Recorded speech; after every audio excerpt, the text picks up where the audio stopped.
Yomi, page 193, personal requests on Shabbat.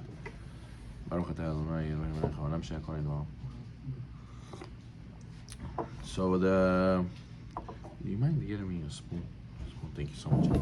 The Talmud Yerushalmi says one may not pray for personal needs on Shabbat, right? So let's say I want to pray for Parnasat Tova. I want to pray. Thank you so much for let's say for Ashlama for myself, or I want to pray for let's say personal things. I want success in this, success in that. The Yerushalmi says it's not allowed on Shabbat. You're not allowed to do that. What's the reason? Some say the reason is because you're going to remind yourself of your worries, your troubles. You're going to say, oh, I have to pray to Hashem for this, and then I'm going to remember how much money I owe to somebody, or how much problems I have during the week. And then it's going to take away from the enjoyment of Shabbat. And so others say it's just from the Torah. It says, right, the Navi says, Daber Davar, right? You have to stay away from speaking about the things you want to speak about during the week, or your personal business on Shabbat. So therefore, that's why you cannot pray for personal things on Shabbat. 68. Even though one may not verbally state a personal request, you'll have to think about it even without verbalizing it. 69. It is permitted to make personal requests on Shabbat that have to do with spirituality. Let's say you're asking Hashem, help me understand my learning, or help me be able to come on time to prayers, or help me pray. All these things a person is allowed to personally request on Shabbat. It's spiritual things is allowed.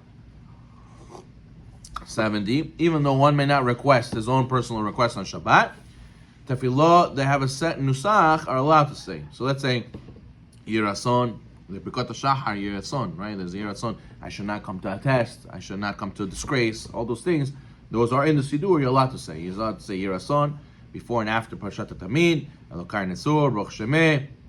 Baruch Shemeh asks for a lot of things also. You're allowed to say Baruch Shemeh. Mishabarach, you can say Mishabarach for somebody after the Aliyah. All these situations you're allowed to mention because it's a set nusach in the Siddur.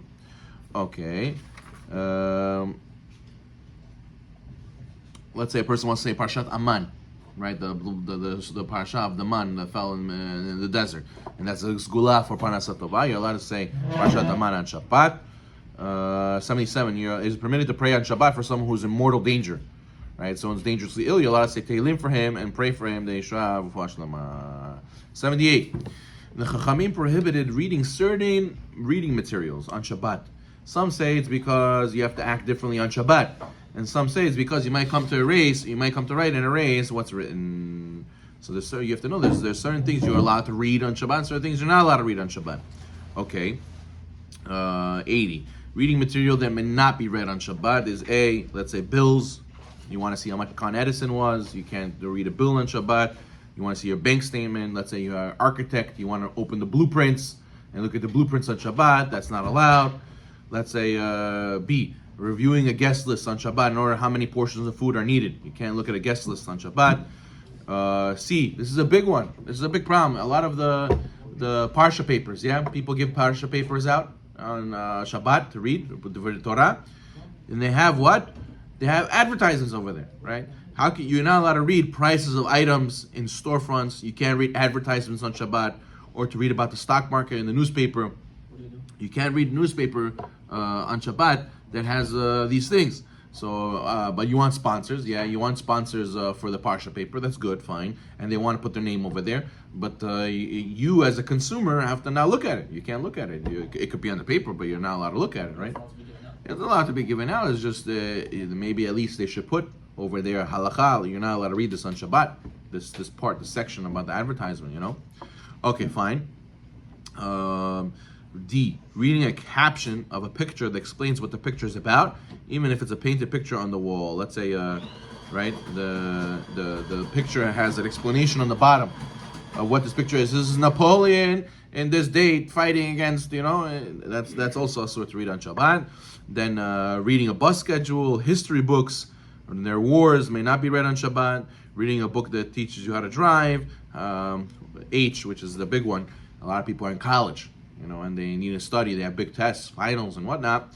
One should refrain from reading science or medical books on Shabbat. However, one is a doctor, or one is studying to become a doctor and needs to review their information. He may be lenient and read the material if he needs to know. Look at Halacha Brura, and then footnote 153. he states, one who's studying for a test on a medical subject should not state that he's studying the book for the purpose of knowing the information for a test, but rather he wants to have the knowledge. So you see that it's not right to prepare for the week for a test on Shabbat. You know, some people, they spend the whole Shabbat studying. They don't come out for the room. You know, it's not the best thing to do on Shabbat. And even if you want to be lenient to do that, you shouldn't do it and say, "Oh, I'm doing it for the test. I need to know this knowledge."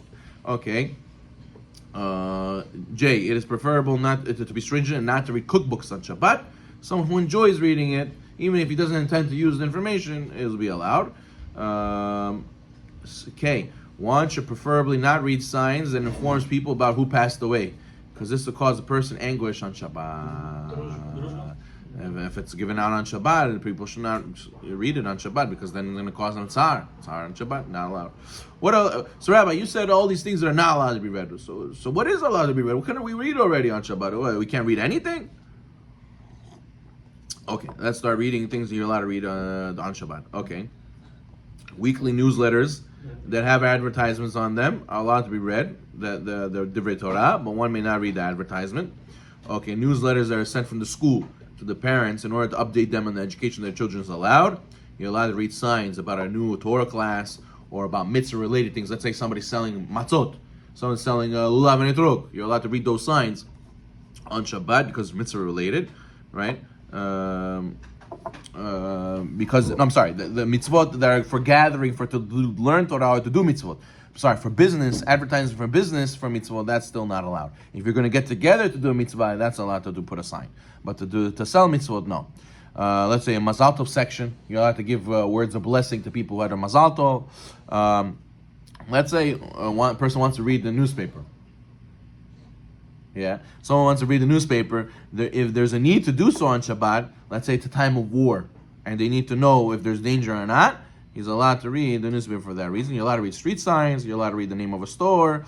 You're allowed to read the product label on a product. A gabbai is allowed to read a list of people's names who will receive Aliyah on Shabbat. He's allowed to read from list of donors. You're allowed to read the list of the Shana Bracha Shnatit and the sick people. Yes, that is allowed, but better not to, but it's allowed. You could look up a telephone book if you need someone's address. You're allowed to read an invitation. You're allowed to read biographies about Chachamim, books of Musar, and all those things. But the point is, all these halachot is to keep a certain attitude and certain environment of Shabbat feeling. If you start reading all these weekly related things, weekday related things, it takes away from the feeling of Shabbat. It's just Shabbat becomes Sunday, Haz v'Shalom. So therefore, a person has to try to keep these halachot of what you read on Shabbat.